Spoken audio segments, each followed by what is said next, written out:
Voici un autre exemple du type ax plus b égale cx plus c.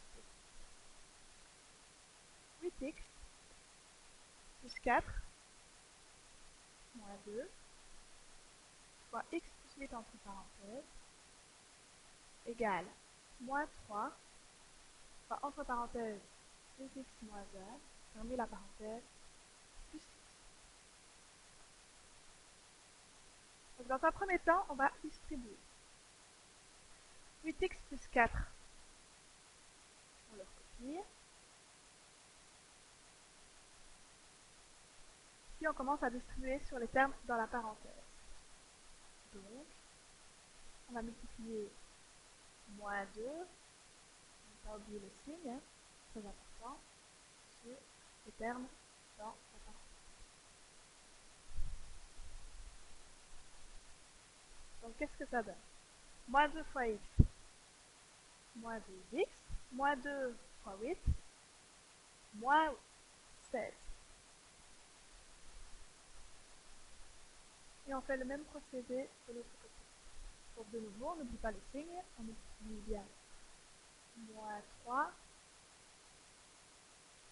sur les termes dans la parenthèse. Donc, moins 3 fois 2x, moins 6x, moins 3 fois moins 1, plus 3. Ici, on le recopie. Ensuite, on réduit les deux membres. Donc, combien a-t-on de x dans le premier membre? On a 8x moins 2x. Autrement dit, ça fait 6x. Combien a-t-on de termes indépendants? On a plus 4 moins 16.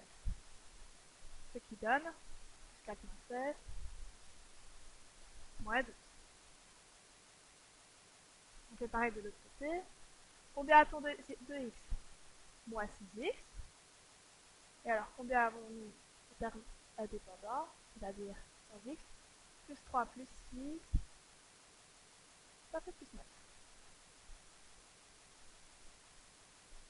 Ensuite, on regroupe les termes contenant l'inconnu dans le premier membre. Donc, on regroupe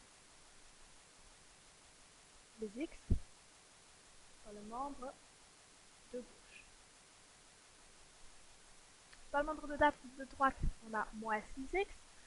Donc, si on veut qu'il se retrouve dans le premier membre, on doit ajouter 6x aux deux membres.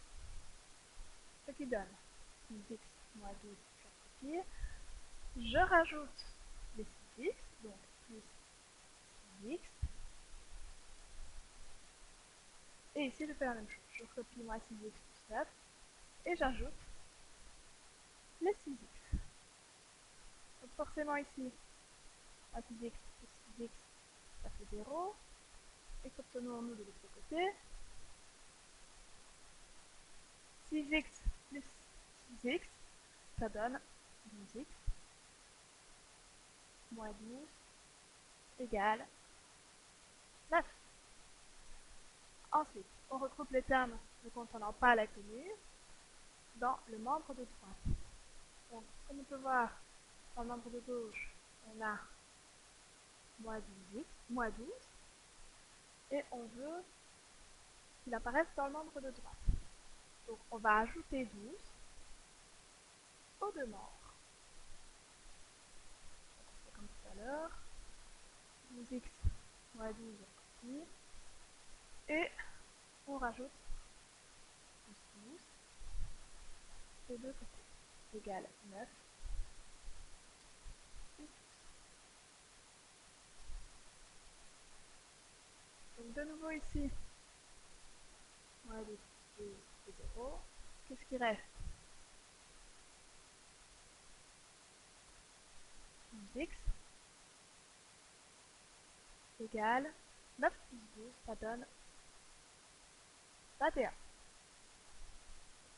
Enfin, la dernière étape, on doit isoler x.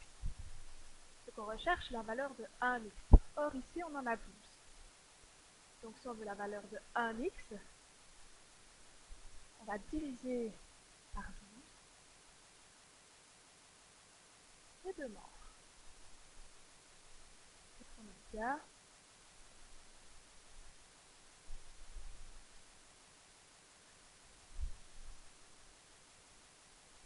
X égale, que 12 et 12 ça se simplifie, donc il reste bien 1x égale 21 douzièmes. 21 douzièmes est une fraction qui est réductible. En effet, on peut diviser par 3 les deux nombres. Donc 21 divisé par 3, ça donne 7. 12 divisé par 3, ça donne 4. Donc x égale 7 quarts.